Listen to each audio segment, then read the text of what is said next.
Jennifer Jiggis. And I'm Nina McVeigh.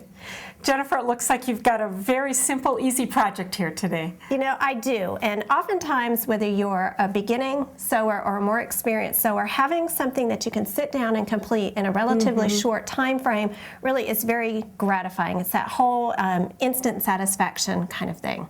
This little tidy tray that we're going to stitch out today, these can really be done in any size, and the finished size is dependent upon the size of the fabrics that you start with. Where did this project come from? This project can be downloaded from sewingrepublic.com.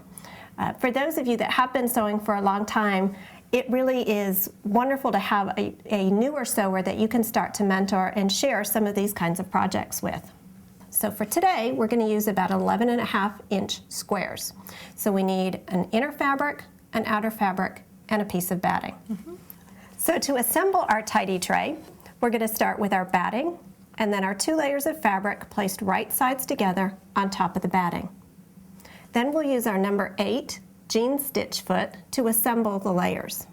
Now to secure the layers together, we're going to stitch all the way around the perimeter, leaving an opening about 2.5 inches so that we can turn this right sides out.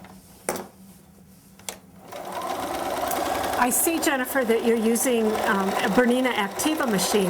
This is more of an entry-level machine, isn't it? It is. It's a great machine for somebody who's getting started. It has a lot of nice features, so they do have some room to grow, nice stitch package, and it's also a good machine for a more experienced sewer who wants something to take back and forth with them to classes and workshops. You know, the nice thing as well about this machine is for that experienced sewer who may have a collection of presser feet at home, this will work beautifully with all of those specialty feet that they've accumulated. So they will all fit this machine? Absolutely. And we're ready to remove this from the machine and turn it right sides out. To make it a little easier to turn and to get a nice crisp edge, we'll go ahead and just trim these corners. That takes all the bulk fabric out of there. Exactly. Okay, and we'll turn it right sides out. And then when we have it all turned, we'll just go right around the edge to top stitch it to give it a nice crisp edge like we have here. And that will close that opening at the same time. Absolutely. Now for that top stitching, we'll go ahead and use our edge stitch foot.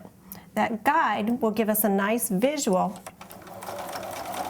And again, we're just going to work our way right around the perimeter of our tidy tray. All right, one more corner to go. And then as we come up to our starting point, we'll take just a couple of back stitches to secure, and we're ready to remove our work from the machine. So you've just made a square. Just made a square. Faced a square. So for the final step, we're going to fold those corners together and just straight stitch across the edge. Now I'm going to use the lines on my stitch plate to keep each of my corners equidistant. Also, I'm going to start from the side that's open, and we're ready to stitch. And just a little back stitching to secure. And we'll repeat that for each of the 4 corners. Boy, Jennifer, that looks like a really quick and easy project. You know, it really was, and there are lots of ways that you can embellish and dress this up if you wanted to take it even just one step further. Now, for more projects like this, you can visit Sewing Republic or visit your local BERNINA dealer today.